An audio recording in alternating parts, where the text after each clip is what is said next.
Your website, that's like your front door. You need to have captions. It's a non-negotiable. Is just a private wish that the owner has. Do you guys know that parkour coaches are f***ed up about money? Excuse my language.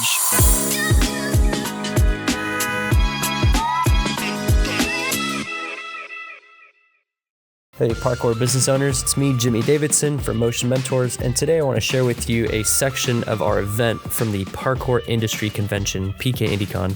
This section I'm talking specifically about marketing for your parkour gym.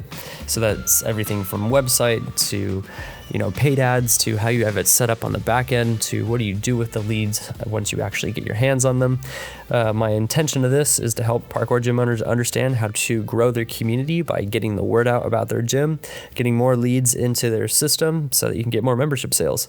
Hope you learned something, and if you like this, then I encourage you to attend our future events, the Parkour Industry Convention. They're a ton of fun. They're interactive when you're there with us, either live in person or the years where we do virtual. Okay, that's it. Jump in. Hope you enjoy. All right, generating leads and sales. That's all what we're doing this section. So to get into it, we have to understand our marketing pipeline.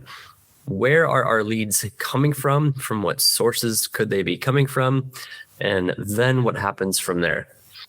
So you see these three boxes right here. I'm starting with organic content. So that's people finding you naturally. You're not paying any money. Maybe you posted something on social media. Maybe you had an event that maybe you just were at the park training. All of those sources where people are finding you without you paying for it. We're just going to consider all of that organic marketing. Your search engine optimization is a huge part of that. Can people find you if they are searching for you or searching for something like you? Next, we have paid ads. CPL stands for cost per lead. You have a budget. You are running paid ads on purpose. You're trying to get people to join your thing. Cool. And then you have internal marketing. So this is marketing to the people already in your business and getting them to upsell, having them bring in their friends. Maybe you're doing a bring a friend event. Maybe you're doing, you ask a specific member to give you recommendations on who in their life would also love parkour, and you're getting strategically asking for recommendations on purpose, any of those things. Then what happens from there? So all these arrows are moving into the nurture bucket. So lead nurturing means when you actually have the lead in your hand, what are you doing with it? How are you keeping them warm? How are you sending them, information about your business?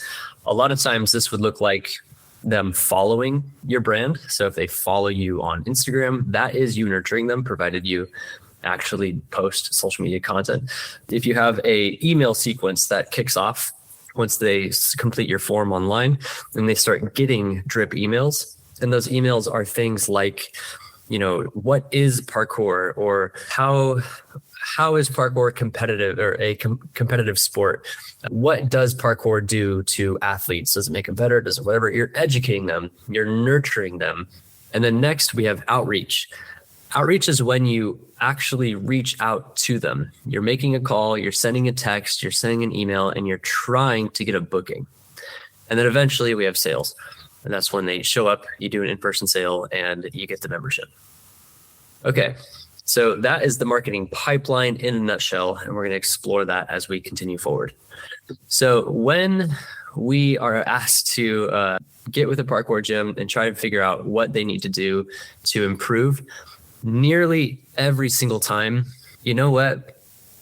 I can't think of a single parkour gym we've worked with that didn't have some major issue with their website.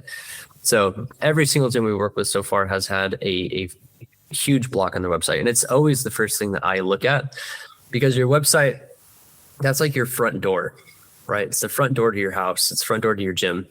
And if people can't find you in the first place, like you don't have a website, or your website, some gyms don't have websites, they can't find you in the first place, or when they get to your website, it's so convoluted and poorly organized that they don't know what to do next. Both of those are like not having a front door on your business. Okay, so looking at Freedom in Motion, this is my parkour gym. We have put a considerable amount of time and effort and hired people, experts, to help us tweak our website. We put a considerable amount of resources and energy into making sure that this actually works. Chris, let me know, are you on inviting people? I got you, bud. Yeah. Yeah. Thank you, Chris. All right. So you'll see that I have the mobile version up because 20% or more, and now it's 80% or more. Now it's like 85% of all traffic going through your website is on the mobile. So I'm showing mobile on purpose.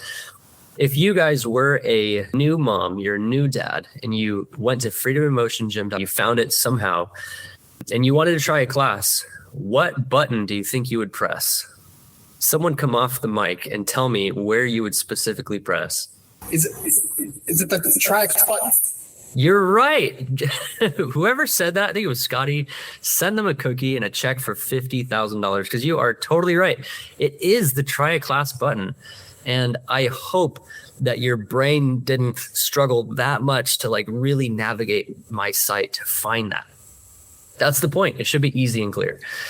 And I love finding websites that are just not that, especially when they're competitor sites like this gymnastics site. This is a gymnastics gym not far from me, and this is their homepage. Okay, this is their homepage. Scotty, because you just responded, where do you click to try a class? I'm withdrawing immediately. You're gonna withdraw? Yeah. And I don't know what withdraw means. I don't know. Donate isn't what you want. Withdraw goes, I didn't click it because it sounded sketchy. The hamburger menu opens up into like a chaos dungeon of like all these different options. And then it has, what do we stand for? I don't even know, like, I don't even see the word gymnastics, their gymnastics gym. It's tiny right here on the page. Our mission let's all read it. At Head Over Heels, our mission takes gymnastics from a sport into fun, creative way to embrace the learning process. Like, I don't even know what that means, straight up. Whereas you see on ours, it says Freedom in Motion, Parkour Gym is huge. And then it gives them a promise. You're going to gain the strength and skill of a ninja the most fun way possible. Voted the best parkour gym in Riverside, Murrieta, and Loma Linda. So it tells you what we are, what you get, and where we are. And you know where to click, all on that first page without having to navigate anywhere. And if we were looking at a live version of my site, the background, those two kids approaching the vaulting block, that's a video. So you would then see parkour actually happening. Okay. So how do you know if your website is good? Here's a little breakdown. So you need a clear call to action. Your homepage of your website is for new people, is for people who have not taken action and are not yet members. Okay. Later, if you scroll down on my site or you go into the menu, there are ways for members to go to their member resources pages or the specific pages for my gyms or to log into their gym software accounts. Like, our members know where to find that, and it's not right that first thing that you see. The first thing you see should be for new people. I cannot stress that enough. Okay, so it's clear call to action at the top. That button should be distinct and like obviously visually distinct from the background. Who, what, and where should be right above the fold. When I say above the fold, it's everything above the distance where you would have to scroll down. Okay, so you see that dotted line, you can scroll, but everything down below the scroll is called below the fold. And basically it's like way more useless because people tend to just look at the first screen. And if they don't get what they have answered in their head immediately, they either bounce or they start rage scrolling. If any of you guys have any software on your website where you are recording sessions of people on your site, there's a software called Hotjar or there's a software called Clarity where it'll start screen recording what people do on your website, and you can see like where they tap, you can see exactly their screen as they're going, and it blurs out like any sensitive info before it gives it to you, the person who owns it. And if you have this on your site, you see people just rage scrolling as soon as they like don't have a clear place to go. It's kind of startling actually, like how chaotically people use your website. What was that called, Jimmy? where you could get the recordings of people using your website? Yeah, there's one called Microsoft Clarity, and there's one called Hotjar. Cool. Good uses for that. Yeah, for sure. Okay. All right. So a landing page. Your website needs a landing page. A landing page is a specific page that's only for new people on your website. And in fact, I'm going to share my screen and share Freedom in Motion's specific landing page. So if you give me a second. Okay. So let me take you on a tour. So this is the landing page. The URL is freedominmotiongym.com/a-class. I'll link it in the chat after this so that you can explore it on your own. Here's what I want you to notice. There's no menu bar at the top. Okay, so once you get to this page, and you would get to this page if you clicked on an ad or you clicked try a class or you got to this page in some way that I knew you were a new person. There's no menu bar at the top allowing you to escape. You are in my jail. You're in my internet jail to become a new person. It says very clearly what you're going to get at the top. It says parkour. And my call to action is something that is, it's a low barrier to entry. I'm not saying create an account. I'm not saying book a trial class. I'm not saying anything that really implies that they have to do any amount of work. I'm actually just answering what their probable next question is, which is, what are your class schedules and can I participate? When they click on this, it opens up to a simple form. This just pops right up. If you complete this form, you will see, I will send you my dates, my trial class options. It suggests that we're going to send them prices. And all they have to do is give us their info, For in my case, they have to pick their location and then they submit that form. Okay. What else is on the landing page? There's some social proof. There's our locations. If they click anywhere on here, it just opens only up to the form. If they scroll down, now they can really see, oh, my kid is 8, so they specifically belong here. Oh, I'm 32. They specifically have a thing for me. If they click on this, well, it goes to a page that's exactly for them, which is cool. Okay, let me go back to that. And if they scroll down, it's just another button to the form. If they scroll, it's just another button to the form. Here's some testimonials. Here's some FAQ. And then it's just another button to the form. There's kind of nowhere else that they can go. They stay in the trial class loop, and their only exit is to exit the browser, exit the window, or just complete my form. Technically, they could click on the privacy policy and the terms and conditions down here. You need that because of some regulatory stuff. But other than that, they are stuck on this page and they become a lead. Okay.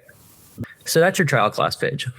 Now we're going to start talking about having paid content. So I'll go back to that previous slide in a second.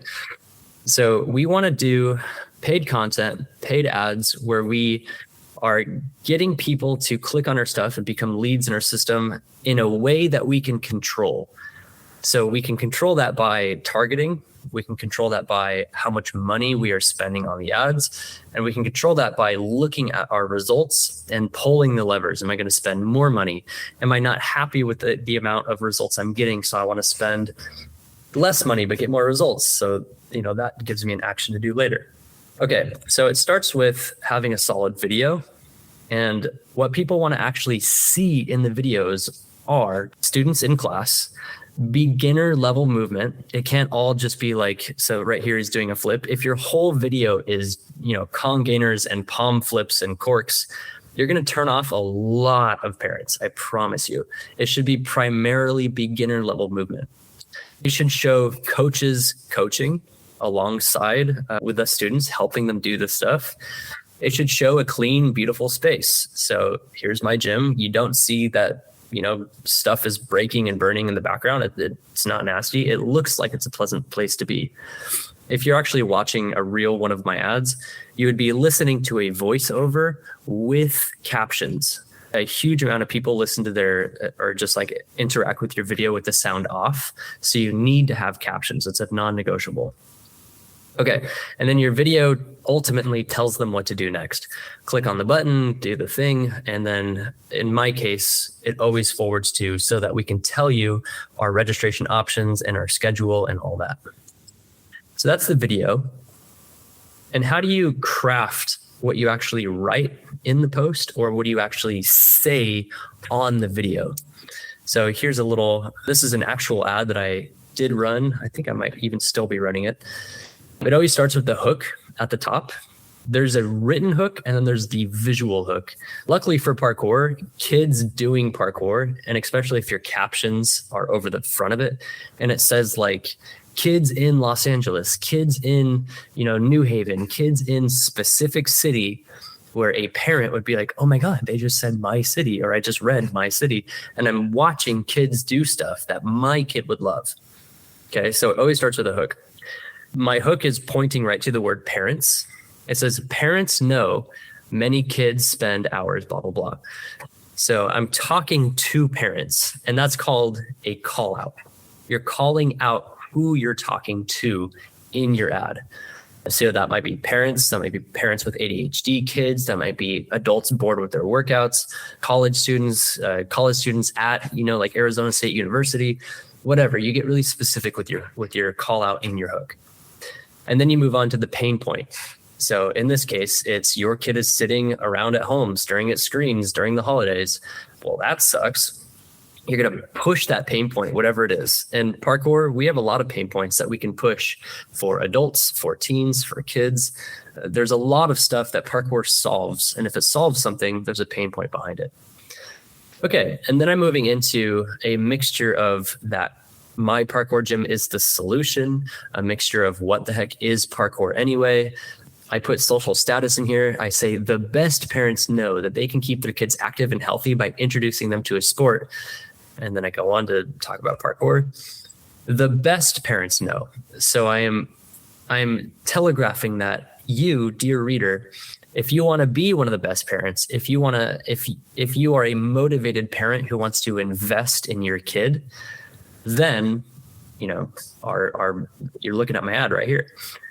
Okay. I do like to throw in what is parkour. I've actually found it's not necessary for every ad if your video is really good, but explaining what parkour is can help.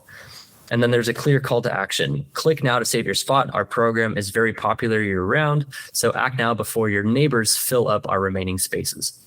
So I'm giving them a call to action. Click now, save your spot. And I'm giving them scarcity. We only have so many spots. And I'm giving them urgency. Do this before your neighbors do this. And so when all that is said, both in a written format and in your voiceover, so they're listening to it or they're seeing it on the captions, provided your background parkour video visuals are good, you've got a banger of an ad. And what you do is you make a couple versions of those. You really just need the first 4 or 5 seconds to be distinct, different. And then the rest of the video could pretty much be the same exact video. So it's like editing one video, put 3 different hooks on it. Now you have 3 videos. Maybe you have 2 different videos and each one gets 3 different hooks. Now you have 6 videos. So it's not hard to chug out these videos, especially if you are already capturing content. Okay, so your landing page, as I showed you, goes to a lead form, just like I showed you. And when people see your video ads, when they see your Google pay-per-clicks, when you just have good SEO, people will end up on your landing page. That's how you get people into the system. They complete the lead form, and then it goes down. It says pass to CRM, and there's some icons of people there. That means that you've been getting leads.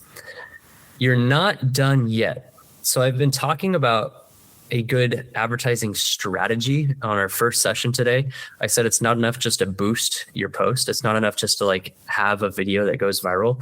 There's actually a lot that you guys can be doing in the background to make your ads and make the intelligence of your targeting increase and go up and be more efficient. And in a nutshell, here's what that looks like. Every time you get a lead, it should go to your CRM, and your CRM should be sending that data back over to Meta or Google or whatever you're running your ads on. And it should say, a nice job. Thank you, Facebook. You sent me a lead. The lead was this person, this specific person. Here's their profile. Here's their image. Here's their metadata. Your website sends that back to Facebook. And you do that by something called a custom conversion event. This is stuff that we at Motion Mentors, we can set this up for you, okay? Or you can learn it on your own. So when you get a conversion event, it sends that data back over to Facebook. Well, Facebook, it then learns. It says, okay, because you've told me that you only want these custom conversions, Facebook is not charging you for views. Facebook is not charging you just for clicks. Facebook isn't even charging you for landing page views. Those are all options that Facebook loves to do by default because it's really, really easy for Facebook to just send whoever the heck to your website, and then Zuckerberg makes his Zuckerbucks and you've spent your money. But you can actually tell Facebook, only charge me money when someone completes this specific lead form. Only charge me money when people do that action. And then every time that happens, it sends the data back. And then Facebook gets that data back. It can see specifically the kind of person who completed your lead form. And Facebook's got way more data on you guys than you want. It knows if you're a parent, it knows how many kids you have, it knows who's in your network, it knows who you talk to, it knows what store you shop at. And so what it will do with that information is it will actually find other people that closely resemble that type of profile. And then Meta's internal AI will improve its own targeting so that it can get more people who look similar to the person who just completed your lead form, and it'll serve your ads to them within a radius, within an area around your gym that you've predefined. And that cycle continues again. Then those people go to your landing page, and then the people who were correctly targeted fill out the lead form, and then Facebook gets the data all over again, and then it improves your ads, and then. So that is the kind of back-end infrastructure that you really, really need to have. If any of you guys saw the podcast that we just uploaded with Stride Parkour and Sebastian, you on this call? He was last time. Then you saw that Sebastian had this moment where he called me a tricky little mouse hacker, where once we implemented all this stuff, he said, boom, all the leads came flowing in. And now he has more trial classes than he's ever had, ever in the history of opening his gym. Nice job finding all those. That was a rapid mouse-related emoji discovery. Nice job, Scotty. So when you implement this stuff, you will see more leads, more bang for your buck than you're used to. I promise you. Okay.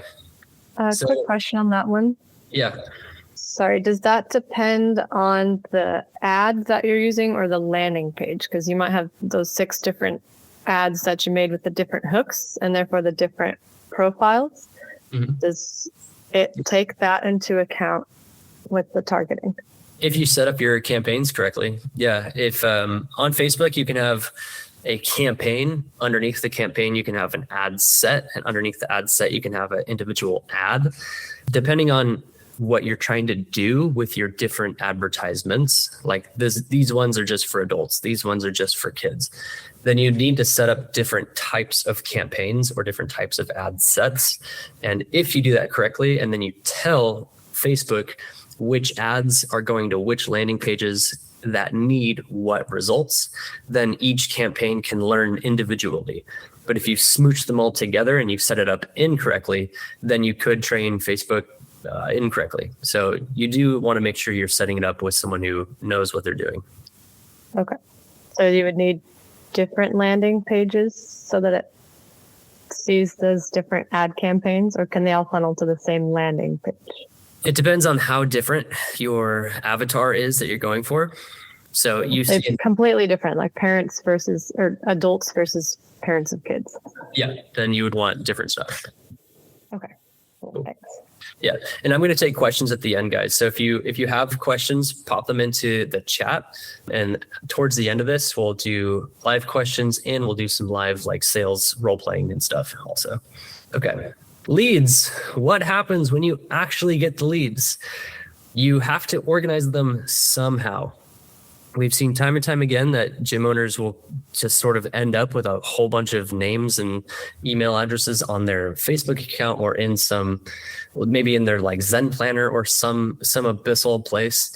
You have to have a software that's for just managing your leads, and it has to be able to call them, text them, send emails to them, organize them, all from the software. And that is called a CRM. Specifically a sales CRM, a customer relationship management software.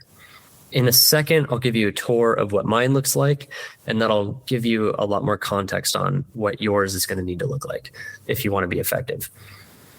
Okay, here are all the things that when they all sync up and when they go right, you have a really good system. So your CRM, your whole process needs to have automation built into it. If you are like manually creating profiles in your CRM, you're manually moving data from Facebook into your CRM, or you're just manually having to like type it in to most places, there's probably an opportunity for automation to just reduce those steps. The CRM itself should have a way to build automation into it. I'll show you what that looks like when I share my screen on the CRM. Your CRM should be able to send first communications instantly. So as soon as someone becomes a lead, it should be able to send them right away a message that you've predetermined. It automatically populates in their first name or their whatever. In my case, it even populates in the city that they're asking for, whether it's my first location or my third location. A good automation should help speed up certain repetitive tasks. For example, when you're making calls, you are leaving a lot of voicemails because most of the calls you place, they actually don't answer. And that's okay. That's just how it goes. But if you take the time to leave the same repetitive voicemail over and over, that's like 1 minute of you just saying the same script over and over. That adds up to be hours and days of work at the end of the day. In our CRM and in a few different CRMs, you can just pre-record what you want to say and then just press a button and it drops the pre-recorded voicemail right onto their phone with you only needing to record it one time. And that saves you and your team tons and tons of time. And then lastly, data tracking. All this is happening automatically. So it's tracking how many leads you've been getting, how many times they've been contacted, when did they show up, how cold are they, when's the last time they were contacted, a conversation history so that you can reference whatever you need to. All that should be right in there. Tracking how many calls you made, how many bookings you got, all that should be in there, tracked automatically. Okay, the next section is AI. Here is a great spot where AI can assist and bolster your team's efforts. There's a lot of places in the gym where AI is actually pretty effective and pretty helpful. There's other places where you don't want to use it, and we'll talk about some of those. Some are actually in the sales process. But AI can be very, very helpful. And our CRM that I customized for parkour gym owners, we have an AI in there that is already helping my parkour gym and a few other gyms on this call get bookings and keep their conversations going. What the AI can do for you is once that first automated text is sent to them right away, if they reply to it, well, now they can be talking to an AI bot. And the AI bot can just be doing a simple thing like just trying to get their name, just trying to get the ages of the kids, and trying to confirm like what days and times of the week would work best for them. Right. So just on that, all of that is through just the CRM. That doesn't take much complicated coding or building of anything. And then the easiest case scenario is once the AI has all the stuff you need, the names of the kids, the amount of kids, the age of the kids, the days and times that they're free, then the AI can actually turn around and pass it to your human sales team. And your human sales team can make sure that there's space in class, can make sure that, whatever needs to happen for your particular gym's policies, like can happen. In my case, we just have to really make sure that there's space in class because we only let 2 new kids into each class. So we like to manually do that part. That way we're really sure that we're not overbooking any class with new kids because then we're not going to make the sales. So it can hand it right to your human team. Another thing that we do on our CRM with AI is there's plenty of hours at the gym where we're just not there. So if someone calls us, we're not going to answer it. What the AI can do is it answers the phone with a real voice, and it sounds great. And I can see the transcripts of what the conversations were because it sends me them after every single call. And people have full, robust conversations with the AI, and the AI does tell them that it's AI. And it says like, hey, we're not at the gym, so instead of just straight missing your call, let me know I'm an AI, and I will pass it to our human team once they're in. So what can I help you with? And people are cool with that disclosure up front. It gives them the why they want to talk to the AI. And then they do, they'll say stuff like, I left my water bottle there at the gym, and then my team gets it. They'll say stuff like, I want to bring a friend. They'll say stuff like, I have 2 kids. We want to do a trial class. All of that, the AI will get the relevant info for, and then it'll package it up and pass it to my human team. And then when they are in the gym ready to rock, they just see their list of messages and they get right to it. Okay. So that's the technology side of it. And then it goes to the actual sales team. And these are the people who you may have purposefully hired to only work on sales. Sales is their job. Maybe you have a couple coaches who wanted additional hours or wanted more responsibility, so they have hours being at your front desk, working your computer. And a lot of times, maybe it's you're the gym owner, and you've climbed the value ladder to where you are now in the sales position. Well, your work looks like following up with leads every single day, doing in-person sales negotiations. You're reporting issues that maybe the automation broke or the AI said something stupid and you need to just fix it. So your team is watching that happen and you can fix it. That part's really important, because if you try to go only automation and only AI, it's not perfect yet. So if you don't have someone reviewing it and catching it, you're going to have a bad time. And then, of course, there's live customer service in the gym while humans are in the building.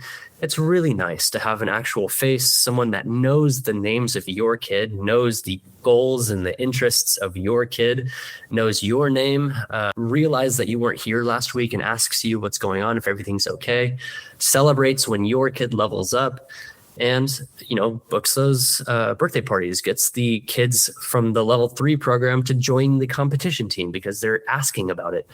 Those in-person moments with the human sales teams, those crush it. A lot of gyms don't have a dedicated sales team. It's just sort of the coaches kind of handle it, or the owner handles it when they're available. I really recommend having someone who is in the seat. They are in the job position of sales team. Their accountability is sales team. That makes a huge difference. I'll often hear that gym owners are afraid of like, oh no, I'll be spending more money in payroll, therefore I cannot have a sales team. I would invite you to flip that around, because if you have someone who is working your leads, especially if you have paid ads running, and they're getting multiple bookings a week and they're selling multiple more memberships a week than you would have anyway, well, your worry about payroll going up totally flips on its head, because they're making more money than you're paying them. Okay, I hear that a lot, kind of shockingly a lot. So just want to get ahead of that. Chris. All right. Yeah, thanks for all that, Jimmy. And now we're going to get into something that I think will be really, really useful for everybody on the call. And the reason why I think this will be useful is because a lot of the time that I spend as a consultant is running this meeting that I'm about to go over with you. I'm going to give you guys this framework here. Okay, so this is called the opportunity set debrief. Let's assume now you've got a CRM and you've got leads flowing into your CRM. It's not all hunky-dory from there. There's a lot of work that needs to be done to ensure that you actually have your sales engine in your Parkour gym set up. And that's what this is. So this is not a normal meeting, the opportunity set and debrief meeting. It's a weekly rhythm. It's literally an engine. And what you're going to do is first you're going to debrief last week. And this is where, if you have a culture where you can talk openly and honestly about performance, that really helps. And if you don't have that type of culture, this meeting will be a real drag. And the reason why is because the first thing that you're going to debrief is what happened versus what you said would happen. Now, naturally, in order to debrief that, you would have to have a word in the game for what you said would happen. For example, I say, hey, I'm going to make 5 calls. I'm going to reach 2 of them, and 1 of them is going to register. Now, when I debrief, I can say, hey, I made my 5 calls.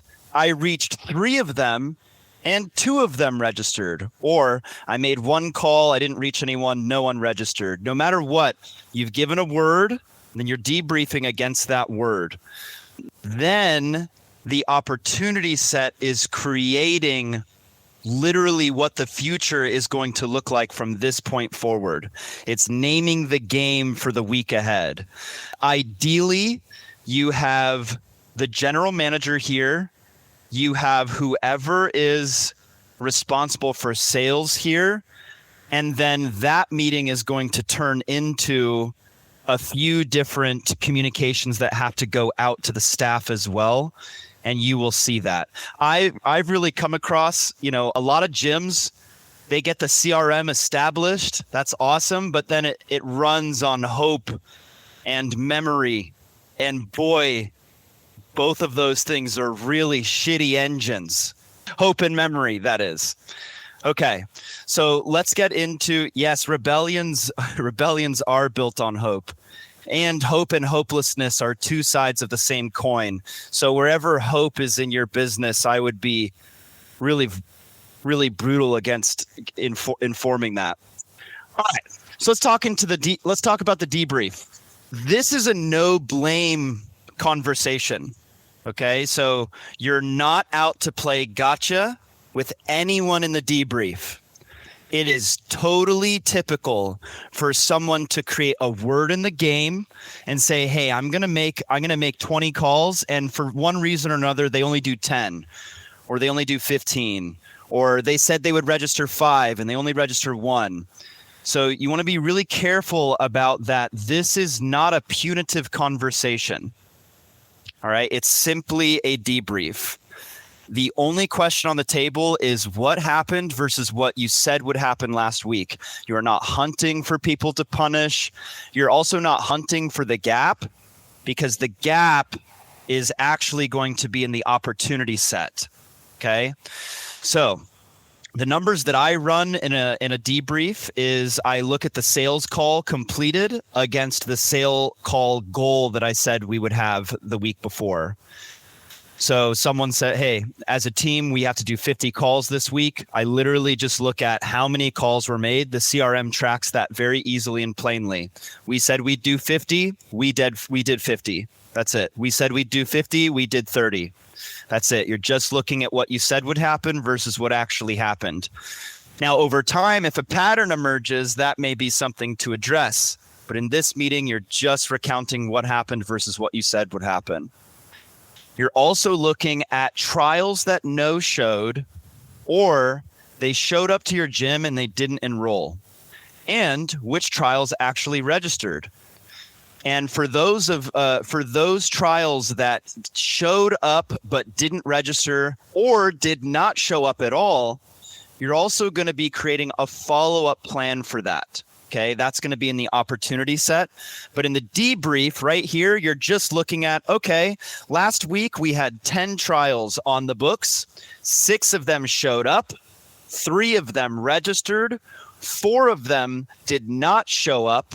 So that means there are 7 actions to take. There's 3 people that showed up but didn't register. I've got to call those people and find out why they didn't register. And there's 4 people that booked a trial with us but didn't show up at all. And I've got to find out why they didn't show up, possibly rebook them. Okay, so there's some actions to take based off of the trials, that trial number from the previous week. The other thing that you're going to really want to do in a debrief is these numbers will tell you that a trial didn't convert. Okay, let's just say for an example, we had 10 trials and 5 of them, all 10 of them showed up and 5 of them registered. So what happened with those other 5 that they didn't register? That's when you, as the general manager or the head coach or the owner, you want to be able to go out onto the floor and find out what literally happened in the room. For those of you who are already working with us, you're probably familiar with something called the perfect first day policy. And this is a policy where we ensure that if someone shows up to our gym, they're having the perfect first day. They're getting a full tour of the gym. Their name is used in class. They're having an impact moment happen where they're really impacted by what's going on in parkour, and they have a chance to fall in love with it. And also, at the end of that class, the coach that runs that class is intended to walk that student up with the family to the front desk and literally hand them off to the salesperson to ensure that the closing of the sale can happen and the family doesn't just come in, have a great experience, walk out of the gym and just completely forget about it, which will happen. So it's important that in this meeting, in this debrief meeting, you are finding out if the coach actually walked those kids up to the desk and did a proper handoff, or if they just drifted out the door. That observation is going to tell you whether the perfect first day policy is being implemented or not. The way that we do this at Freedom in Motion is we have a sales and commission tracker sheet where anytime a sale is made, there's simply a little bubble that you can select, yes, this was followed, or no, this was not followed for the coach handoff. We also track which coach did the class that the trial was in. And in that way, we can easily track the history of a coach following the perfect first day policy. You simply Control F in that Excel sheet, type in the coach's name, and you can see every single trial class that coach has led and whether or not the perfect first day policy is being followed. Now, I hardly, if ever, correct and retrain people on one or two missed occasions. I only correct and train people on patterns that I identify, and patterns are like more than 3.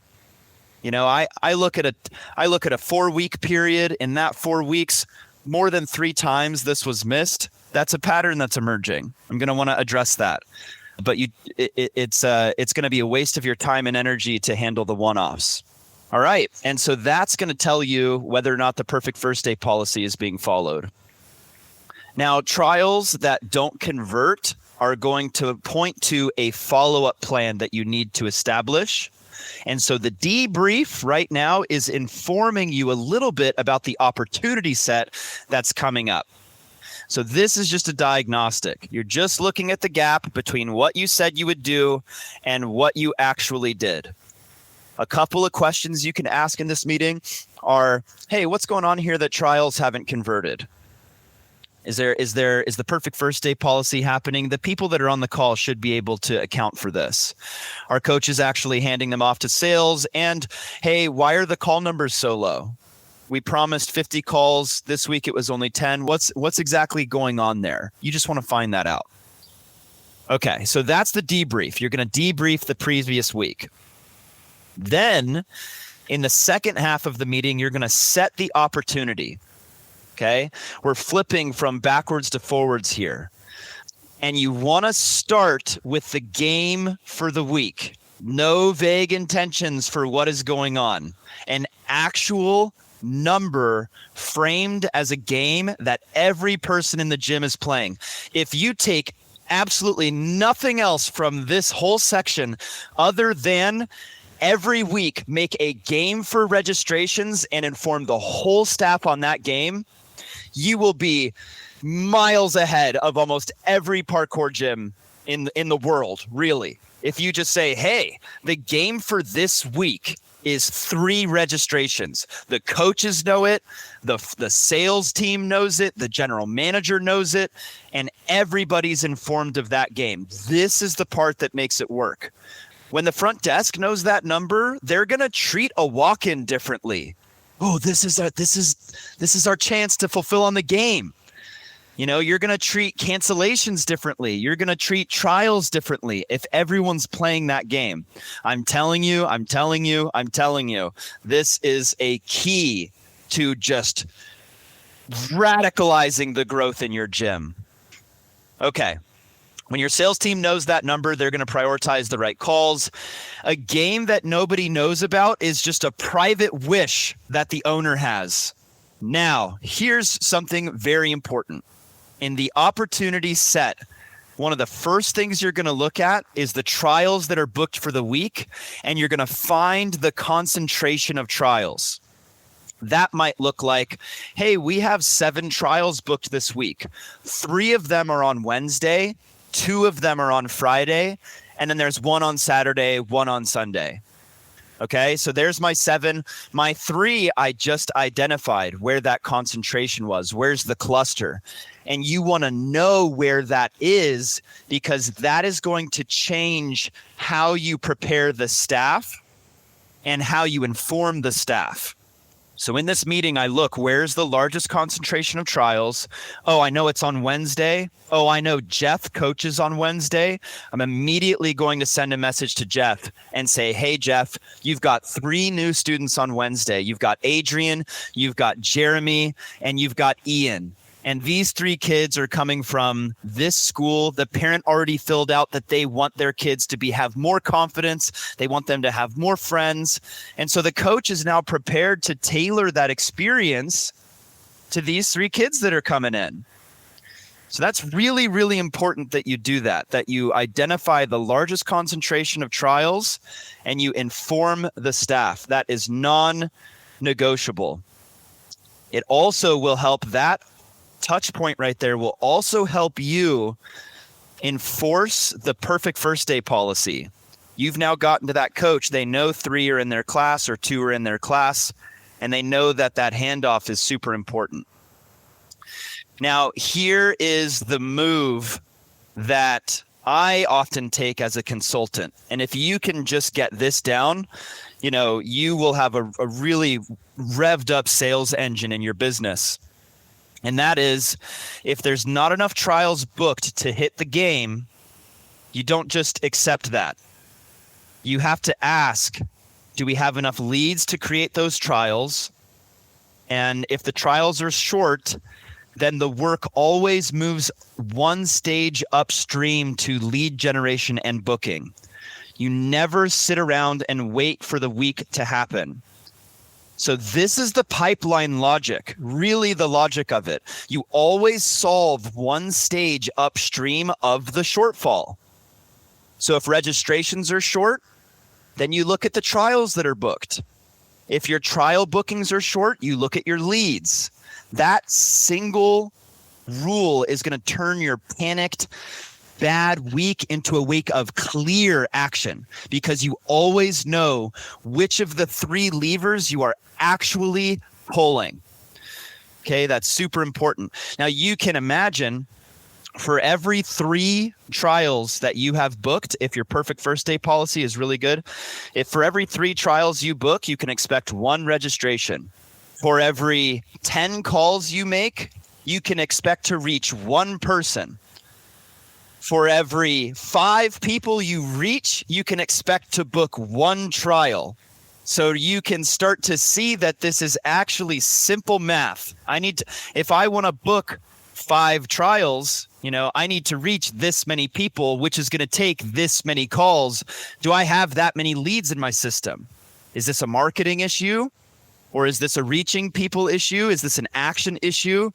You've got to be able to identify that.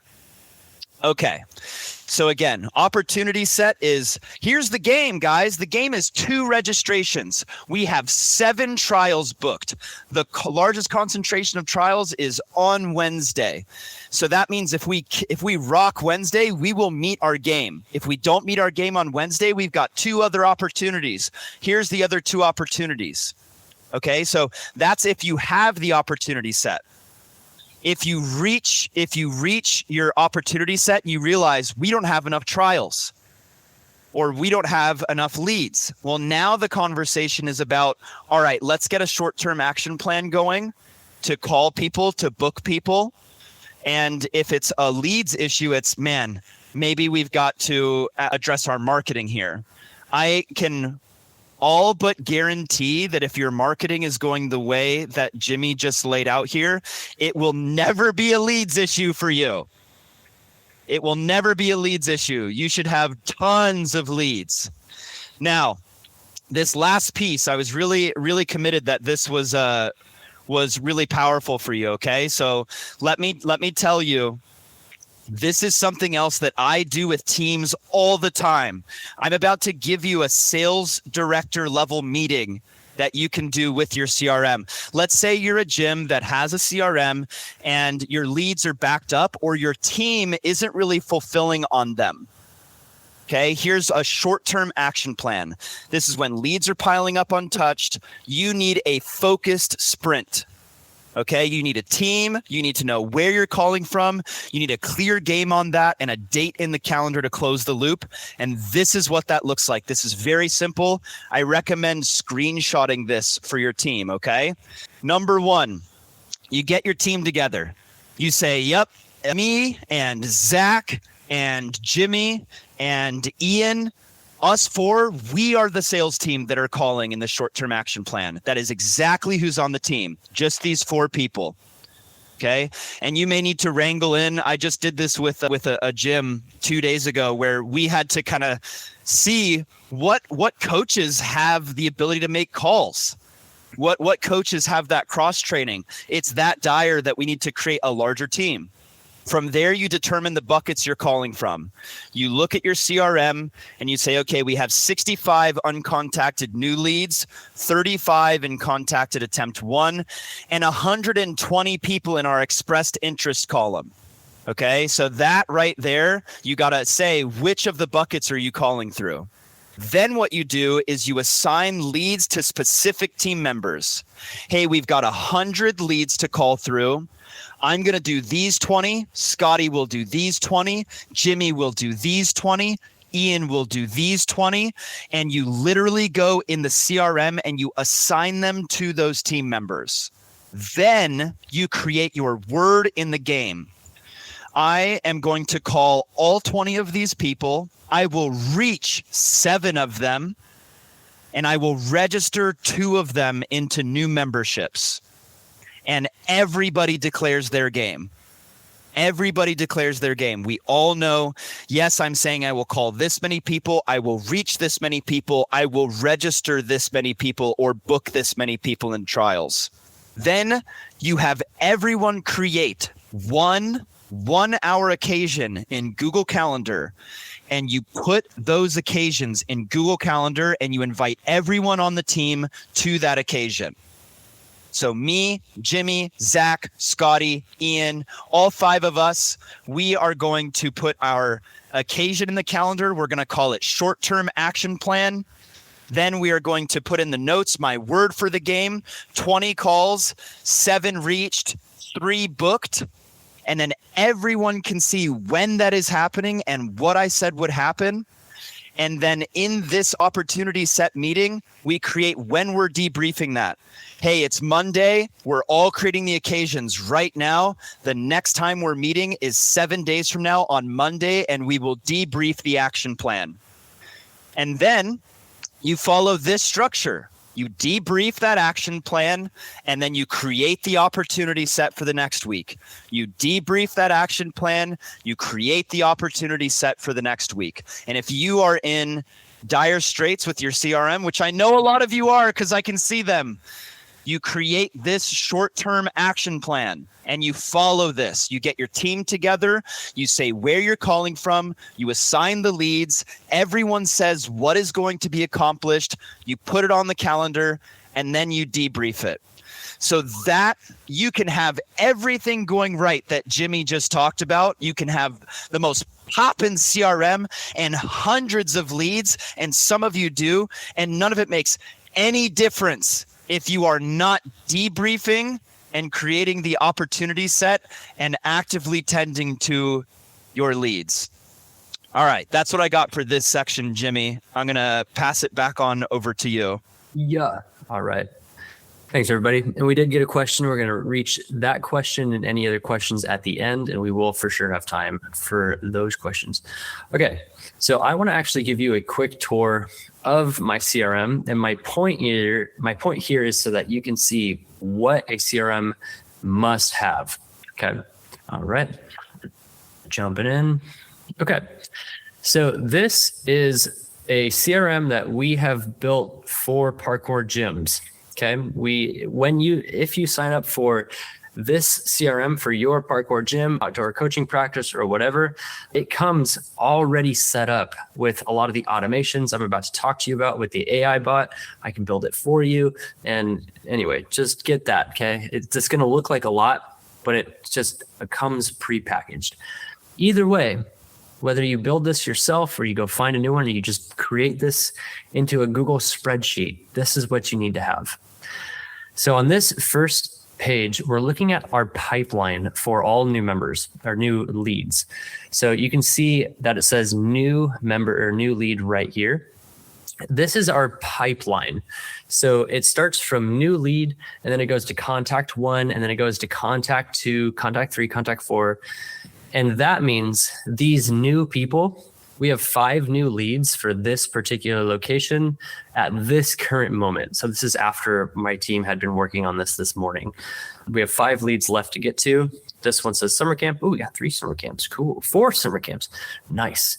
And then we have, so these people haven't been contacted like at all. Contact bucket number 1. This means we've already tried to contact these people one time. And at my gym, a contact means we called them, and we texted them, and we emailed them. Okay.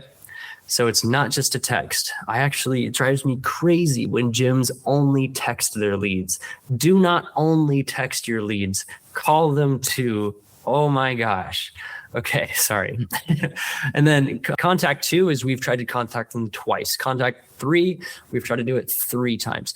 So you can see just by where they are organized what is going on. And my team can drag, like literally click this and drag it into the next appropriate bucket so that we always know exactly what's up with our leads at any given time. Now, what happens if we get the booking? Well, we fling them way over here into booked for session. So we would grab them and bring them all the way over into booked for session. And we have 7 people booked for a session right now.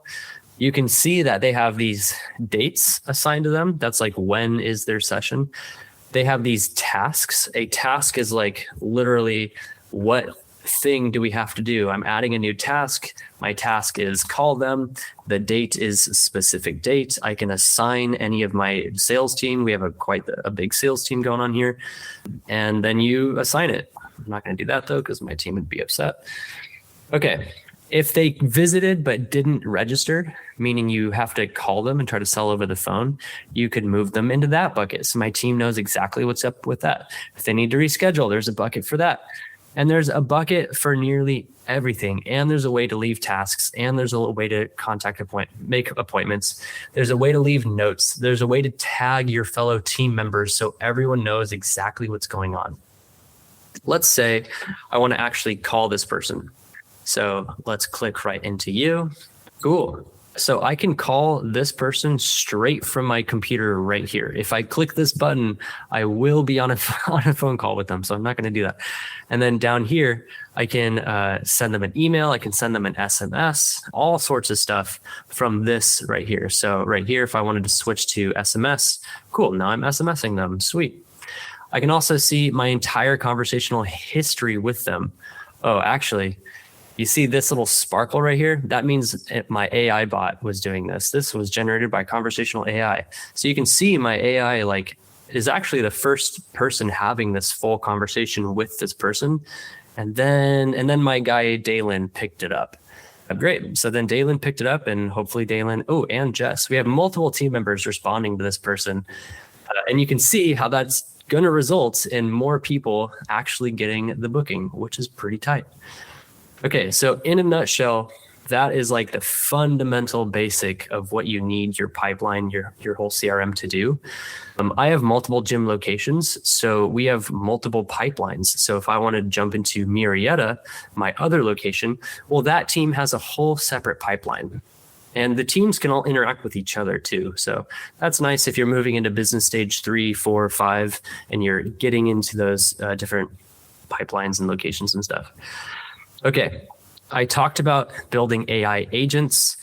There's a few agents that come with the CRM. So this agent is specifically our receptionist. So this is like when you call the gym and no one was there to pick up. Well, we have, if I go to agent goals, we've painstakingly created like a very specific prompt.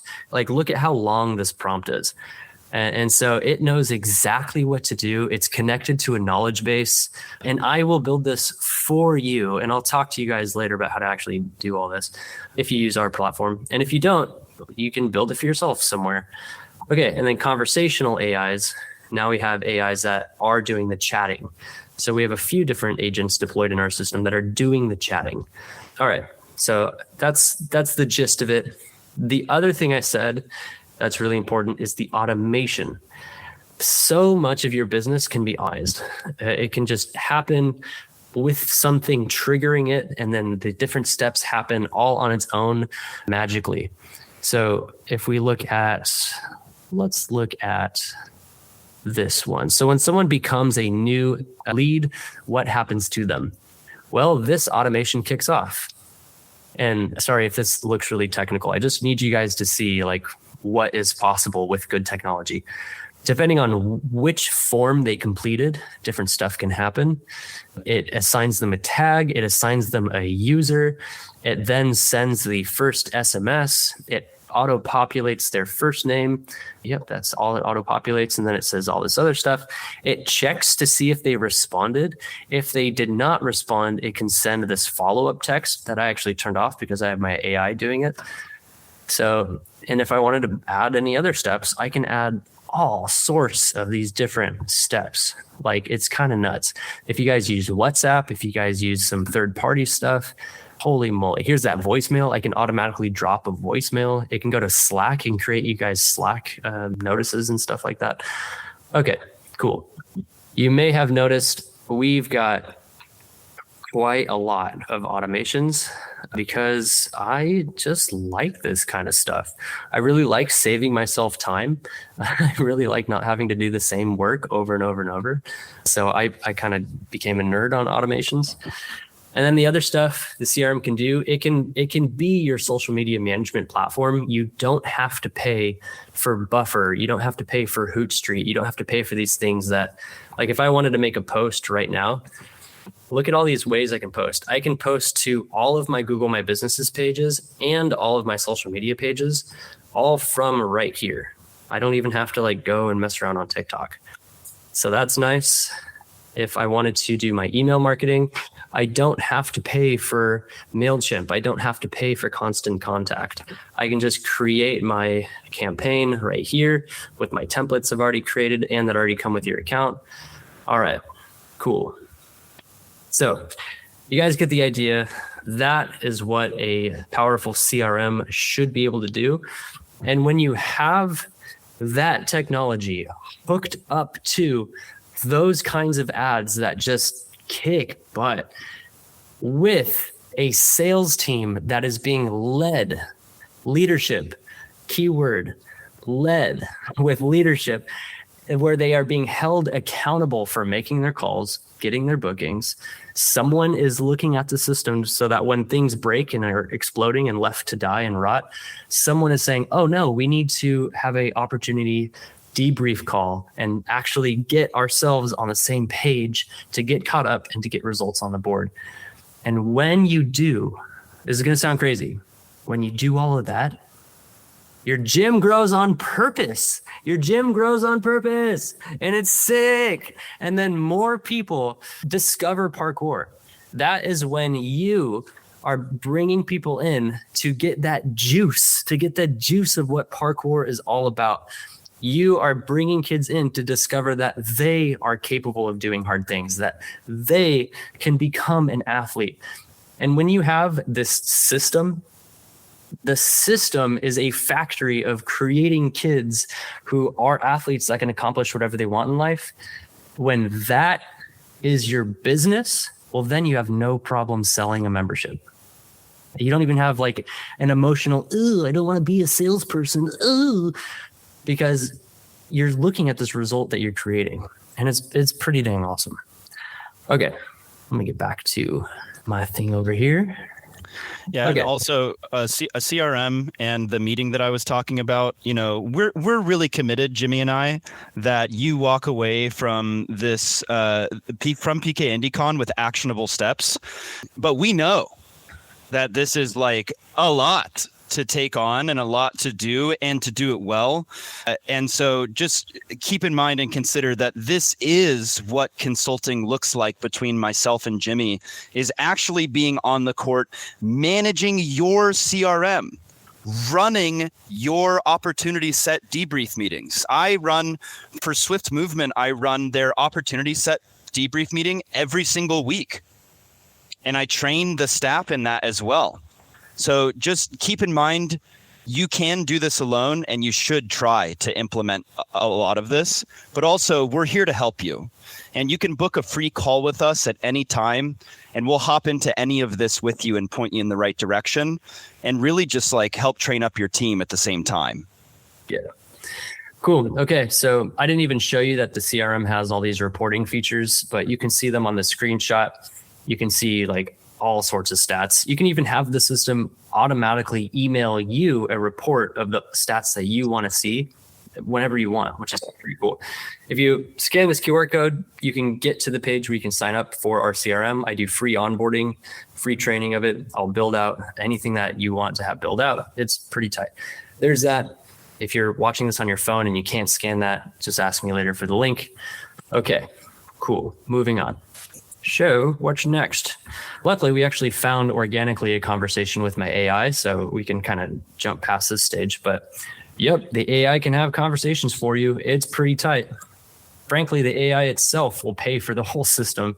If Elle and Lon are on the call from Parkour Performing Arts Academy, like just a couple days after they signed up for the CRM, Lon, one of the gym owners, reached out and he was like, LOL, the AI bot like literally just paid for itself forever because it signed someone up, which was tight. Okay. If you guys need help getting leads, if you noticed the other day, Sebastian posted in the parkour group, he said, it's official. I have by far never had this many trial classes booked at once. I lost counts. We have like 11 on the calendar right now. Thank you, Jimmy at Motion Mentors. I actually have someone making calls for me. If you want that at your gym, just book a call. Like, oh my God, what are you waiting for? This is what we do. Okay, cool. Moving on. So your sales team, how do you hold them to account? If you have an opportunity set debrief call, well, what are the metrics that you're holding them to account against? At our gym, one salesperson is accountable for 300 calls a month. That is an easy goal. Think of 10 phone calls a day. That's an easy goal. Right now, our higher performer I think they're at 600. I checked like 3 days ago, they're at 600. And then a few months ago, we had a team member get into like the 1200s. So 300 is easy, especially when you have multiple team members. They're accountable for getting 15 to 20 bookings a month. And we train them to get to at least a 70% close rate. Okay. So if they're below that, well, that provokes me and our team to have training sessions with them. Okay. When you guys set these benchmarks for these are our standards, well, what does that do? It tells you, the manager, when you're underperforming and thus when you should take action. And also, like, just as importantly, it tells you, the manager, when your team is kicking butt so that you can appreciate them and give them praise and have a culture of praise and passion at your space. Cool. If you don't have goals, then you're not kind of going anywhere. So that's a bummer. Okay. The sales team, they're the ones making that in-person sale. Now, if you guys have seen any of my sales training, especially if you've read my book, all of my sales training is out there. And you have heard me probably talk about the most common types of objections. And they are: talk to a spouse, meaning they have to think about it or they just have to go talk to their spouse. They don't want to sign up because, oh, I've got to go talk to my spouse. That's their objection to you asking them to become a member. And objection means that they said no because reason. Okay, another objection might be they told you it's too expensive, or they don't understand why it's so expensive. Even if they're a millionaire, they might be like, what? $50 a class? Why does it cost that much? They just don't get it. And there is a way to overcome that powerfully in the same conversation and sign them up. Another objection we hear is that they have other sports going on. They're in the middle of soccer right now, or their season is about to start, or whatever. Okay. And then the next one is that they have a tricky family schedule. This one might be, we have a co-parent, like I'm a divorced dad, that's divorced mom, and we share the kids. So it's kind of hard to have a membership that's once a week. Or I'm like a traveling brain surgeon. So like I can't always be in town to take my kid to class. Whatever. Those are the tricky family schedule issues. Well, there is a way to overcome every single one of these while you're still face-to-face having a conversation with that person. Chris. All right. So a lot of people want to cross-train their parkour coaches and have them do sales. Jimmy recommended highly at the beginning of this conversation, hey, please get a dedicated salesperson. Please get a dedicated salesperson. Oh my gosh, get a dedicated salesperson. By the way, if you didn't hear us, get a dedicated salesperson. But some parkour gyms and owners and teams really want to cross-train their employees and their coaches to be salespeople. Now, that requires two things. Yes, I did say get a dedicated salesperson. That requires two things. One of them is an inner game where you must reframe money with parkour coaches. Okay? Do you guys know that parkour coaches are fucked up about money? Excuse my language. You guys know that? Like really twisted up about it. Thank you, Aaron. The whole parkour community is kind of twisted up about money. It is really, I made this joke the other day where it was like, we're so good at avoiding money. We're good at avoiding obstacles. We're good at avoiding money. And it's so true. And that macro that you experience in the parkour community starts with literally how parkour athletes and coaches relate to money.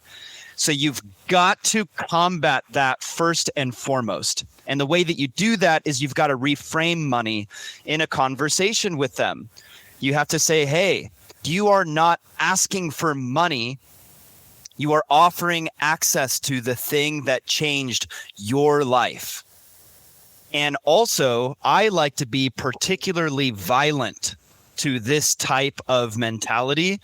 And I really do mean, like, I go toe to toe with it by actually pointing out to parkour coaches that when you are nice and you don't lean into objections and you don't do the work that it actually takes to register and enroll a family, you are actually abandoning that family that came to you for help. You are uncomfortable about money, and then your discomfort just projects onto them. And you do this in really insidious ways. Usually it shows up like you're trying to be nice to them, like you're trying to say, oh, by the way, I know this is expensive, but, and by the way, we do have an open gym, but also you could just do this outside for free. If you look up these YouTube tutorials, there's just like exit ramp after exit ramp after exit ramp that coaches will just prop into the conversations. And holy crap, you've got to stop doing that.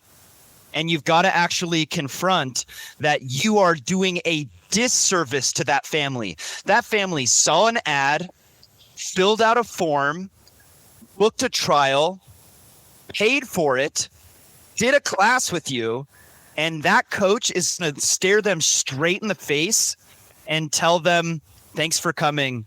Hope to see you again. Are you kidding me? So the coach's discomfort is something you've got to confront. And you've got to transform that. And you've got to do this. You've got to do this by including the coaches in the context of service and what you're actually offering. And you've got to actually engage with them about what they're afraid of. It's scary to ask for money. Okay, so that's the inner game, is reframing money with the parkour coach and actually letting them know, like, hey, this is a total disservice and abandonment of your community when you don't lean in like this. That's the inner game. Then there's the outer game. And the outer game is the objection gauntlet, memorizing the offer, every tier, every price, knowing how to update the CRM, like what Jimmy said, logging every contact, getting every task set, doing your follow-ups, knowing how to move them through stages, practicing mocks. All of that's the outer game, but none of that will make any difference if you're trying to train someone that fundamentally does not want to ask for money and fundamentally believes that parkour should not be a charged service. Okay, so you've really got to look at that, and you've got to confront that, and you've got to help them reframe that. Okay, great. The way that I map this on, you'll see this, the close is a powerful request. It's skill 5. Skill 5 is referencing one of the 8 communication skills that I talk about with coaches. And I'm going to go over that tomorrow. So there's that. Guys, I recommend reading Profit First, sharing Profit First with your coaches. A lot of the work that I do as a consultant with cross-training sales team members that are already involved in parkour, a lot of that work is simply helping them reframe being comfortable and flat about asking for a sale and how that is actually serving the community. Okay, that's that, Jimmy. Thank you so much. Back over to you. All right. Okay, so now we have a little bit of interactivity here. So here's where we're going to take your questions, and we have an opportunity to actually do some role playing where if you guys want to pretend like you're the customer and I'm the salesperson, you can hear how I would sell, or Chris or whomever. We can flip it. If you want to test your own sales ability, I will be a customer. And know that I'm not going to be like an insane 10 out of 10 hard customer. I'm going to be like an average mom with a concern, like I'm not going to go nuts. I ask you not to go nuts. If you're going to be like, my family is playing other sports and we play 16 sports 8 days a week, sell me a membership. Don't do that. Okay.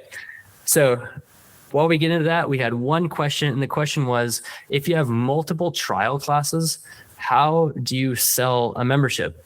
And that's a great question. If you have 3 or 4 families in the gym at once in front of you, how do you not drop that? Well, first it starts with your policy, and then it starts with your tactics. Your policy is, ours at Free Motion, what I would recommend is we only allow up to 2 new kids into a trial class, 2 new families. That way you know that you have a limit on how many kids you even could do. And that's when we have well-trained, competent salespeople that can crush it. If you're like a little newer or a little bit more on the your training still side, then you would limit that to just 1 new family per trial class, maybe 1 new family per class hour. And the reason why you would do that is so that you can just focus on that one-on-one parent. You're not like juggling multiple conversations where everyone feels a little bit ignored and then everyone walks. When you spread them out a bit, your success rate can go way up. And also, when you make mistakes, whoever's watching you or training you, or if you're watching training someone, it's just so much easier to isolate what the improvement would need to be when it's just a one-on-one conversation. So your policy can do a lot. And then beyond that, if you are doing 2 people, you just have to have that skill of talking to the room, right? Like you're talking to 2 people at the same time. Your sales presentation should be really solid and thorough so that you actually pre-answer most of the questions right off the bat. And then as people have their questions, you answer them to both of them. You use eye contact and the way that you're using your shoulders and your body language to bring them in so that parent A doesn't have the entire conversation while parent B is not being looked at or addressed over there and they're being sad and ignored. You're taking it and you're including both of them. And you're having a conversation with multiple people. And structurally, if you have more than 1 salesperson, it helps. You could have 2 salespeople. You could have your general manager be trained in sales. If you have a coach be trained in sales, they can step on the field. All right. Chris, did you have anything to add to that? Oh yeah, baby, I sure do. So Jimmy's totally right. This is like the surefire way to ensure that you're reaching people and you're registering them and you're giving yourself a digestible bite-sized chunk. But let's just say you don't have that chance. Let's say a salesperson booked 3 trials, 4 trials, and that happens sometimes. Or you're running a registration event where there's like 10 families there and they're all checking it out. That happens too. You should be prepared to handle this. And here's what we do. 1, there's an information form that the moment that someone walks into your gym, you are giving them that information form. And it's asking questions like, hey, what do you want to get out of attending a parkour class and about participating with us? How many days are you available to come per week? So those questions are strategically created in a way that it actually sets the salesperson up to close the sale and sell the appropriate membership. If we know that they're looking to come 3 times a week, we are prepared to close with a gold membership that offers that package of coming 3 times a week. So the information form is pretty powerful. Now, the other thing that you can do if you are a front desk person, a salesperson, and several trial families have come in, is you actually go talk to the families while the class is happening. Hey, what are you noticing so far? And are you interested in coming back already? You can start engaging with those people, and you'll get a sense right away if they're willing to purchase a membership with you. You can kind of get that sense. Or if they're like, hey, back the hell off, I'm not even open to a conversation like this. And from there, you can prioritize the families that really are ready to go. And you can go into your class software, Zen Planner, Pike, MindBody. And what I like to do is I like to go to that person's profile and I pre-set up the membership ready to purchase. So all I have to do is swipe their credit card. I don't have to ask them a bunch of questions and get it set up. And I will have multiple tabs open with 2, 3, 4 of the trials, all of the people with the membership pre-set up, just to swipe the credit card and go. Now, if you engage with them and they want a different package option or something like that, obviously you'll have to make those changes.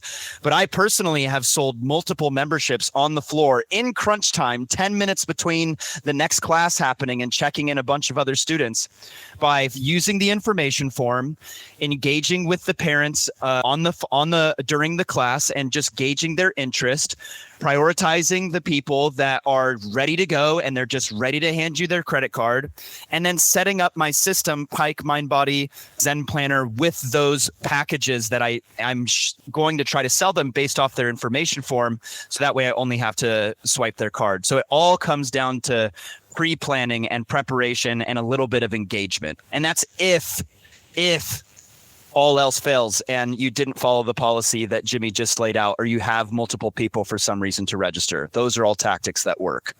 Nice. Thank you, Chris. So especially if you are in our program and you have salespeople that have been trained on this, I would love to do a role play with you guys. Talk to the spouse. You'll see how I address that. I'm not going to let them out the front door. Too expensive. You'll see how I actually get them to feel that it's not too expensive. And then other sports and family schedule, you'll see how I use the gym policies to just make that disappear for them. If you have a question, pop it in the chat. And if you are a brave soul and you want to step on up to the plate, let's do it for initiative. All right, Aaron, you're up. Aaron, do you want to try and sell me, or do you want me to sell to you and you be a typical parent? I can try to be a typical parent, but I don't know if I'm very typical. All good. Okay. So most people probably have 1 or 2 objections, not like all of them, right? Yeah. Okay. So here's the setup. Your kid came and took a parkour class at my gym and they liked it. I'm going to ask you what your favorite part of class was. That could be something like they made a friend in class. It was cool that they got over the wall. You didn't expect that. Like they finally came out of their shell, something that a parent would be like, yeah, because that is my one question I ask. It is, what was your favorite part of class? That's always how I set myself up for a nice, smooth ride into the sale. And then I'm going to just present to you the prices that are at my parkour gym, and we'll go from there. Sound good? Okay. Yep. Sounds good. Okay, Chris, will you actually pretend that you were the coach who taught the class and you just escorted them up to me? Absolutely.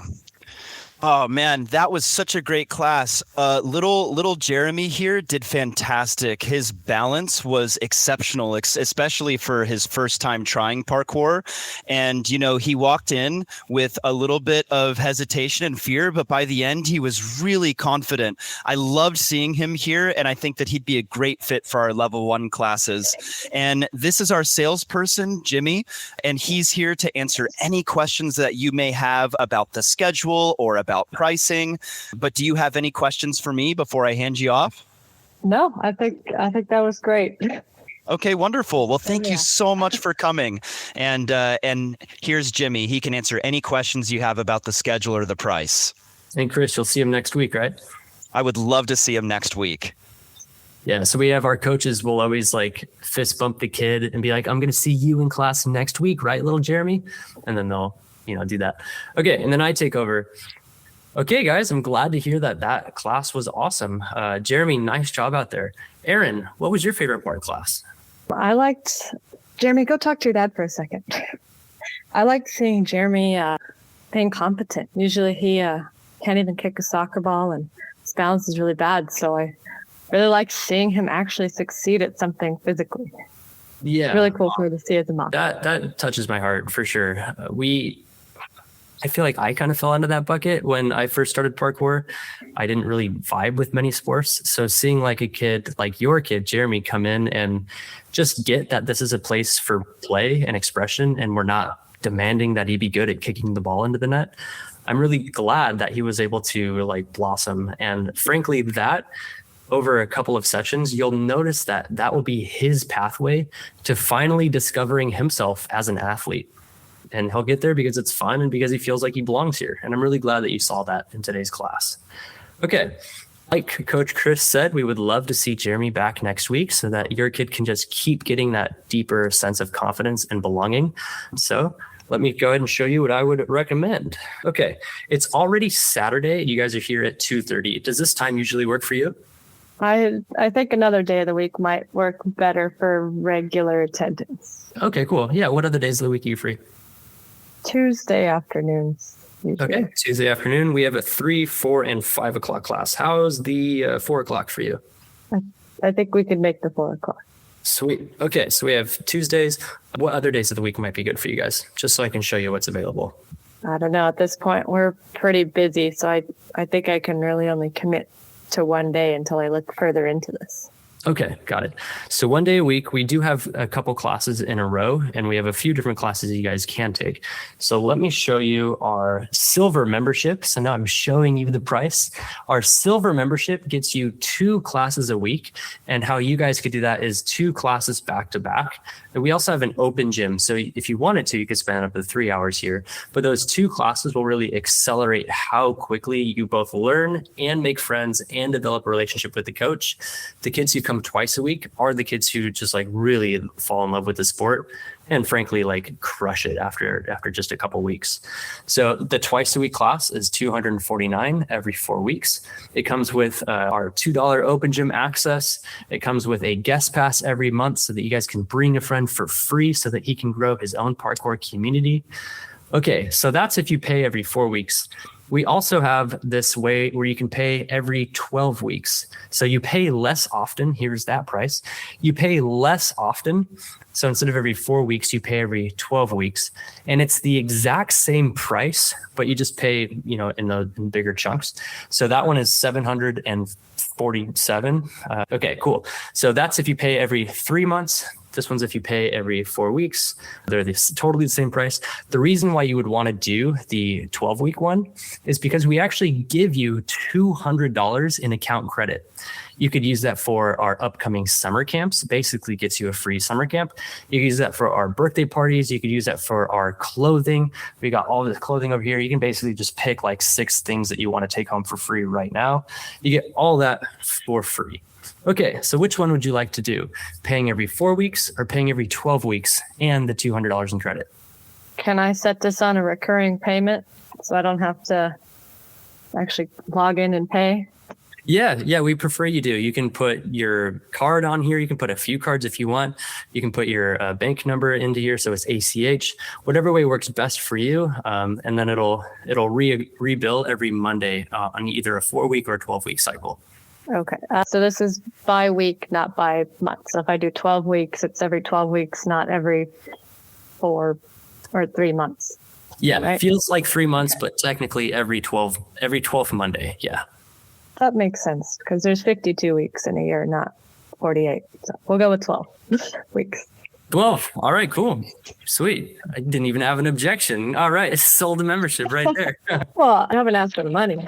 Now, okay, that's what I would like to do, but Jeremy and my husband just left. I guess they're going to get ice cream. I'm going to have to I can talk save your guys' to... spot in class so that you have it for next Tuesday. I already have your card on file because when you guys paid for the trial class, I had your card on file. So if you want, let's get this set up. We'll see you guys next week. That way you can get out the door and catch up with them for that ice cream session. Sound good? I don't know. If I spend money right now, my spouse will pour ice cold water on me. I need to talk to him. Oh, for sure. I mean, if they're still here, let's bring them back in. Are they still here? Sure, let me go get him. Here, I'll come out with you. Okay. All right. Mr. Jeremy. Guy, get your ass back in here. We got to look at these memberships. All right. Are we out in the parking lot or are we inside? Apparently they left and got ice cream. Okay. I see what you're doing there. I like that you go get them and just talk to them. Let's say, they left. They left me behind. I talked too much. Okay. So I'm glad that they were here to see it. I'm glad that your husband saw that your kid really benefited from the class. That's awesome. Since they left, if you want to go ahead and give them a call, you can go ahead and sit right here. That way you can just run this by them since they didn't get that part. That way, if they have any questions, I'm right here to ask. Okay. We'll do that. So keeping it very present. All right. Hey, We'll say that. I called him. You called him. Okay, great. What'd they say? I think he wants to talk to you. Oh, cool. Yeah. Okay. This is great. Give me that phone. All right. There you go. Yeah. Okay. So your kid loved it. We're going to see him back next week. Yep. I totally agree. He's going to become the literal best athlete in Hawaii. Yeah. Oh, The Legend of Zelda is my favorite video game. We're really connecting right now. This is great. Okay, cool. Yeah. So we'll save him a spot in Tuesday. Oh, she wanted to know, it seems like she's a yes. She just wants to know if you guys are doing it every 4 weeks, which is $249, or every 12 weeks, which is $700 up front. But then you also get $200 in gym credit. You're cool either way? All right, Ty. Okay, he said he's cool either way. So let's get you this $200 in count credit.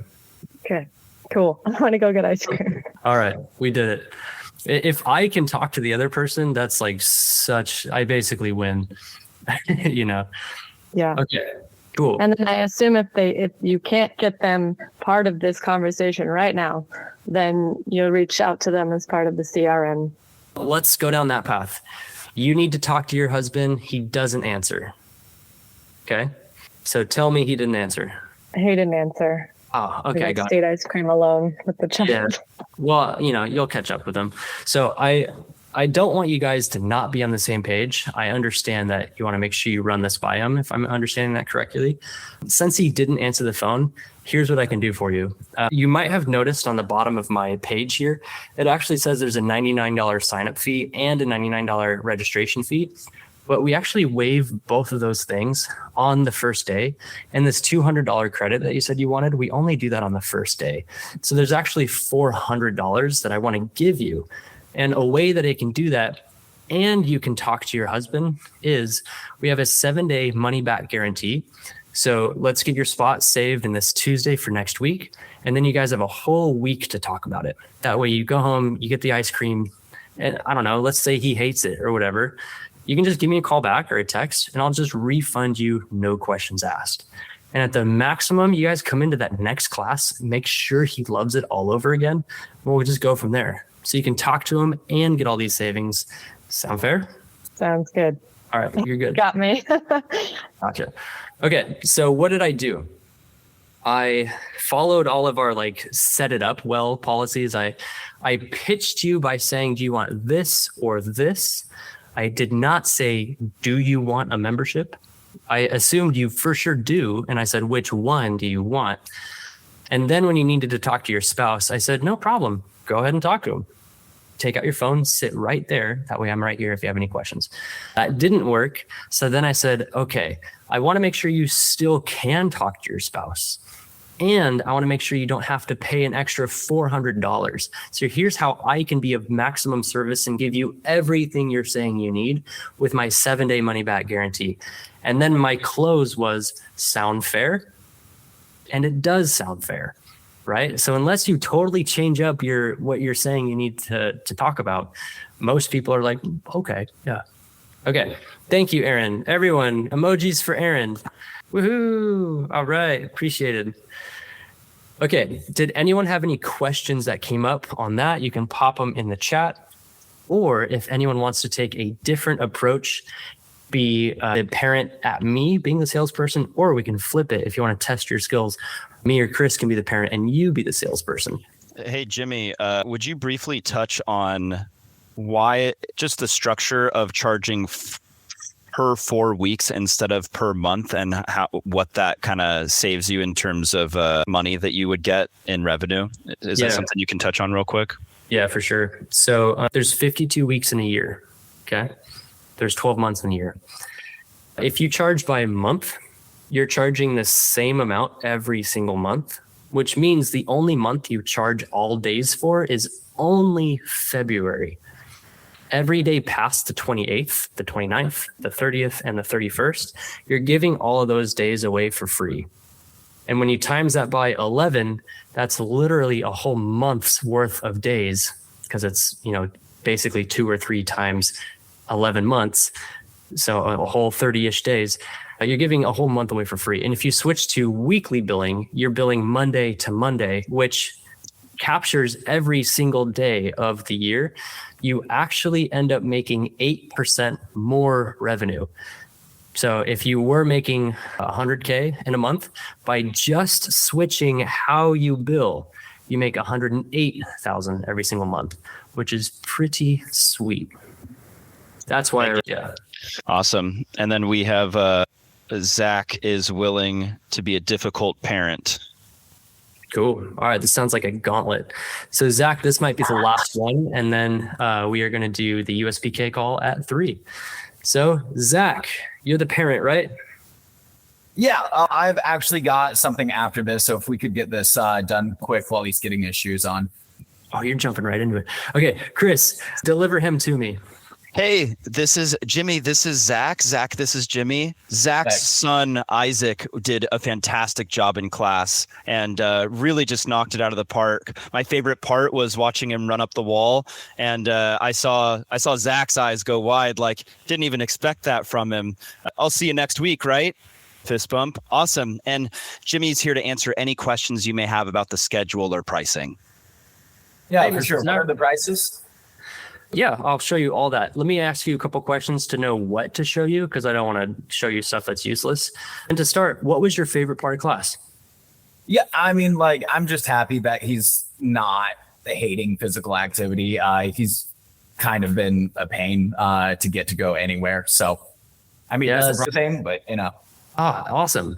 Yeah, when you bring them into a space that's fun and that they can make friends and that they actually want to participate, you'll notice their attitude shift from to get my shoes on to yes, I get to go and do my sport.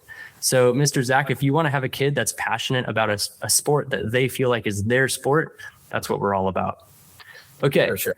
So you're here on Saturday at 2:45. Is now usually a good time for you? No, we actually squeezed this in between his sister's volleyball games. That's why we got to run. So you guys are athletic. We just email me the pricing.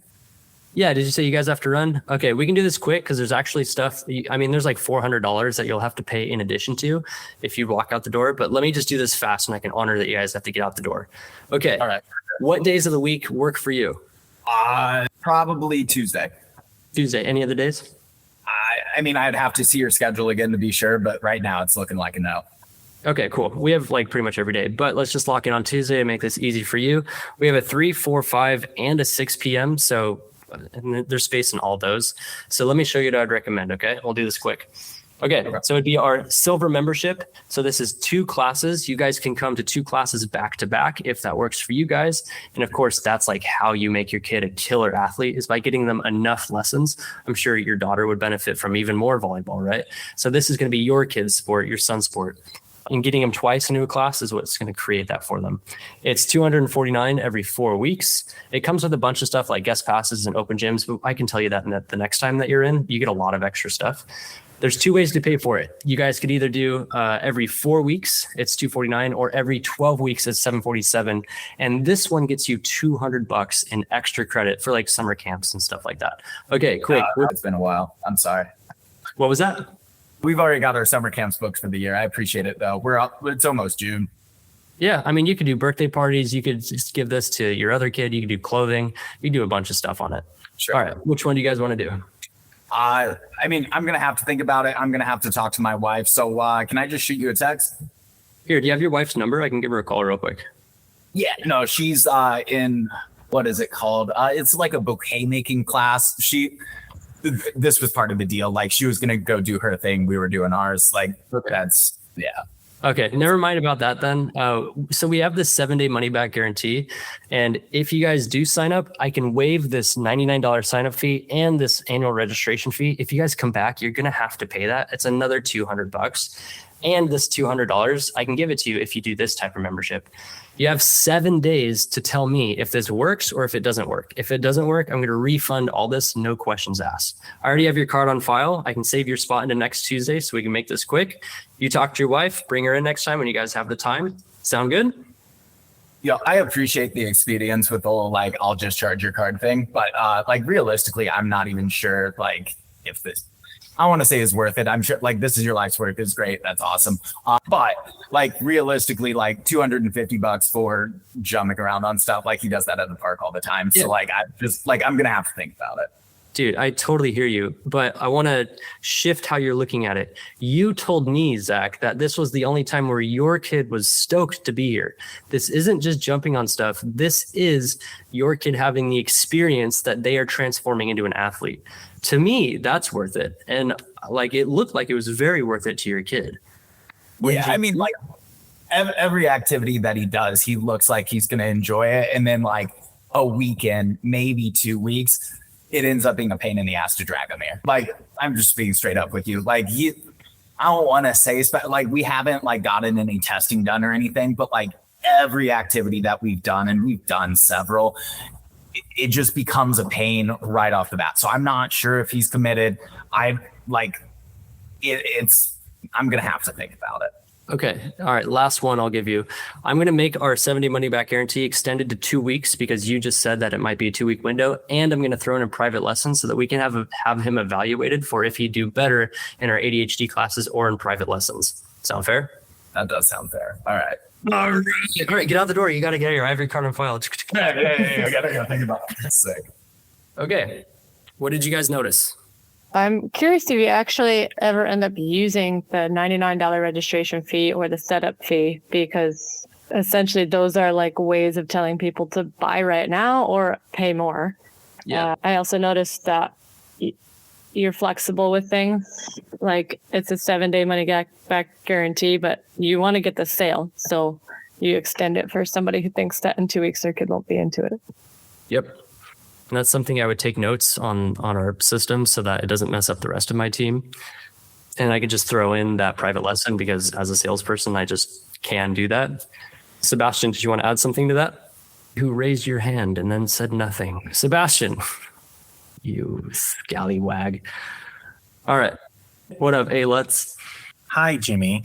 I just wanted to point out that like he brought up an objection about like, hey, he could just like jump around at the park.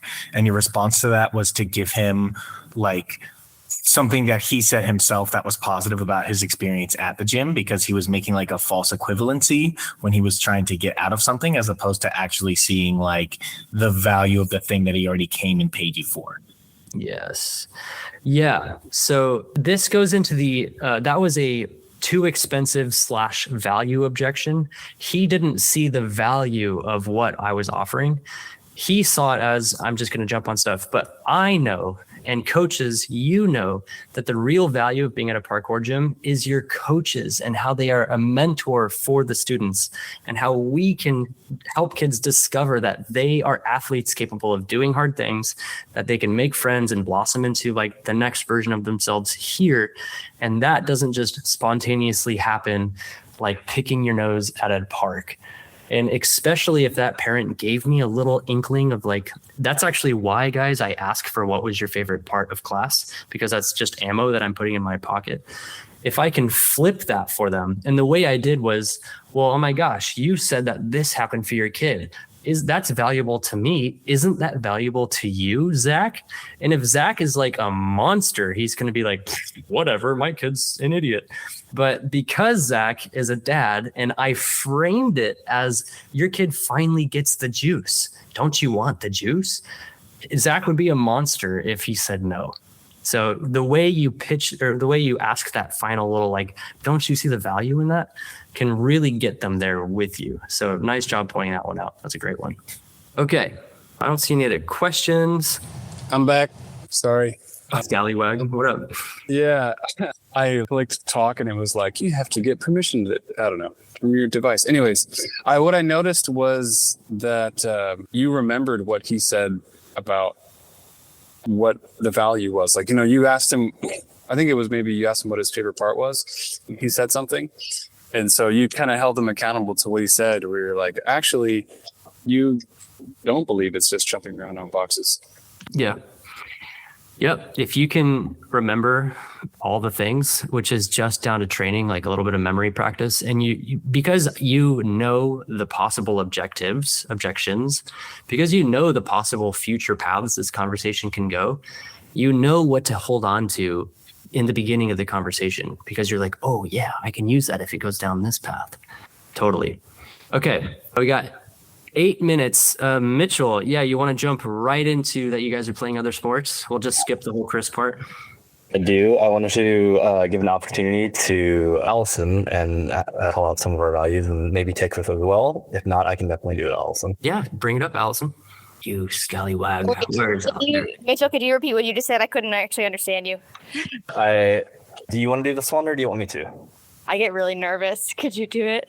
Yeah, that's fine. That's why you should do it, Allison. Ah! Here, Allison, if you want, you could be the parent and I'll still be the salesperson.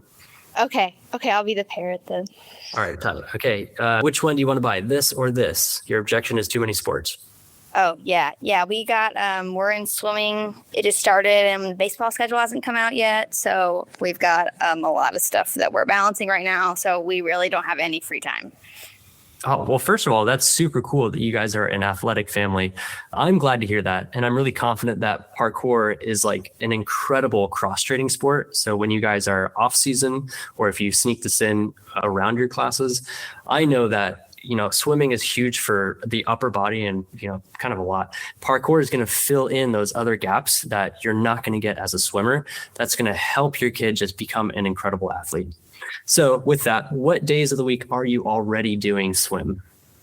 Oh, we have it Monday, Wednesday, and Friday. Monday, Wednesday, Friday. Okay, cool. We have classes on Tuesday, Thursday, Saturday, and Sunday. Which one of those works best for you? He's at his dad's on Thursdays and Fridays. So only Tuesday would work. Cool. Tuesday's great. Okay, we have a 4 o'clock and 5 o'clock. How's 5 o'clock for you guys? Sure. Cool. And then sometimes people say like, oh, it's just too much. Like I'm doing too much right now. So Allison, tell me that. Okay. I don't know. We just have too much going on. I don't think I can balance another sports schedule. Gotcha. I hear that. I don't want to leave you feeling overwhelmed and you can't even use your membership. When does your swimming session or when does your swimming season end? Oh, it ends June 15th. June 15th. Cool. Okay, so what we can do, especially since your kid loved it so much, I can have this membership begin in that first week after June 15th. That way, since you're like starting it today, I can technically make the system save you that we're going to waive the sign-up fee and the annual registration fee, even though we're going to have you start in the future. Does that sound good for you? Do I have to pay today? Typically, yeah, but honestly, like I can make it work to where like if you can just put $15 down, it'll hold all this, and then you can pay when you start. And on top of that, we have this 7-day money back guarantee, and where it's like if you want to quit, I just refund your money. If you want to have that start in the future also, that way you start it, you only pay like $15 today, and I can refund that if in the future it doesn't work out for you. We can do that, and that'll help me get you all of the savings that we're going to do today, and that'll lock it in for the system. Sound fair? Okay, that sounds fair. All right, cool. Let's do it. Great. Okay, so what I'm doing there is I'm using my flexible gym schedule to just find what other days work. I'm saying parkour is like an S tier, the top of the top cross-training sport for like insert your sport here. Parkour works for it. If your season is too gnarly, I'm just saying, well, let's just start it in the future. All good. Cool. Okay, guys.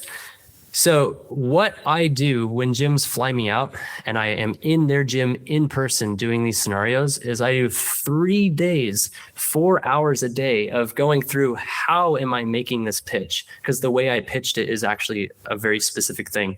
How on the call do we talk to people to get them to come in? When they're here in my face in front of me, what happens if they do have a talk to the spouse, a too expensive, a playing other sports, a family schedule, or the secret fifth one of just saying no? There is a way to do that too.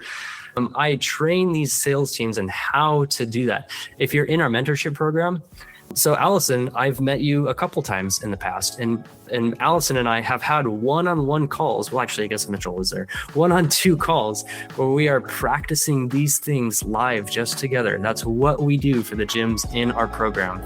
And if you don't think that makes a difference in how many sales you guys are making, how many kids' lives you're impacting, then you're fooling yourselves. Like, this is the thing that gets you out of stage 1 or stage 2 and stage 3, because you need those systems, and stage 4 because you need that like whole team coherence. This is important through all of those stages. Okay, that's all the time we have on this call. Thank you guys, and we will see you back for PK IndyCon at 4 o'clock. Woohoo! Peace.